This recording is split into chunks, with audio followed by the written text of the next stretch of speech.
Sonic Frontiers is easily one of the most important games in this entire franchise, mainly because it brought back my love for a series that was in a really rough spot at the time of this game's release. So today, let's look back at Sonic Frontiers and see exactly how it saved this franchise from a really rough spot. Now, to see why I love this game so much, we have to first look at the gameplay. Sonic Frontiers set out to be the first open-world Sonic game, so how exactly did Sonic do in an open-world setting? I would say pretty good. A majority of the game is spent on the Starfall Islands, and I think it's the strongest part of this game. There is always something to do, and these worlds never feel empty.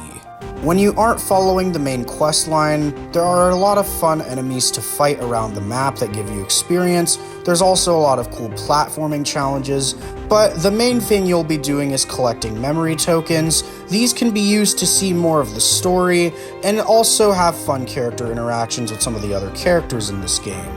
And another thing Sonic Frontiers does really well is that Sonic feels very good to control. Not only can you customize Sonic to your liking to get a gameplay style that feels right for you, but Sonic himself just feels so good to control that these hub worlds just end up being a giant playground for him. Sometimes it's just really fun to just run across the map and mess around with his abilities. Frontiers also has a strong focus on combat this time around, and I would say it's pretty good. Sonic has a wider range of combos that he can use, and there's tons of abilities you can unlock in the skill tree that really shake up the battles within the game. But this game is not perfect. It does have a few problems, much like a lot of other Sonic games, and I kinda wanted to get into my more smaller ones before getting into my major issue with this game. For starters, the graphics are really inconsistent. Sometimes the game can actually look pretty decent and pretty, and other times the game looks ugly as hell. And I think the main reason for this is simply because the realistic art style they decided to go with for this game doesn't really work with Sonic that well. Another thing I will say is that the game is very unpolished, and you can tell that Sega didn't really give Sonic Team a big budget with this game. But now I think it's time to talk about the elephant in the room. The one thing that really holds this game back for me is Cyberspace. The Cyberspace levels are your traditional boosting Sonic gameplay, and these levels are required to get to other islands. And this wouldn't be so bad, but Sonic controls like absolute dog shit in these levels.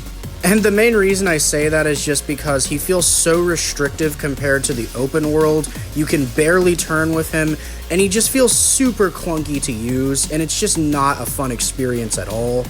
And to make things even worse, Cyberspace is literally just a bunch of reused assets because Sega was so lazy and didn't want to make new levels. And they even get so bad that they end up using level structures from older games like Generations and Sonic Adventure 2. And because of that, Cyberspace just ends up becoming the weakest part of this game. But on the bright side, Sonic Frontiers has an amazing soundtrack, both in the open world sections and the cyberspace levels, so that makes going back to these levels a little bit more bearable. Also, now would be a good time to mention the story of this game.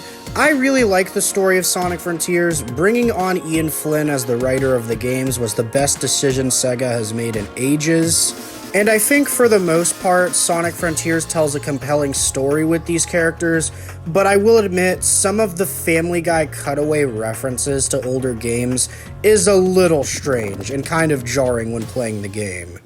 So many balloons. Maybe they drifted in from Spagonia. I wonder if there's a Chow Garden hidden around here. Might not be the right climate. But now it's time to talk about the crown jewel of this game, the Titan boss fights. These are some of the best boss fights the Sonic series has ever seen, and it's all due to the amazing spectacle of it all. It is just so gratifying to unleash these devastating combos on these big bosses that the game wants you to fear while this awesome music is playing in the background.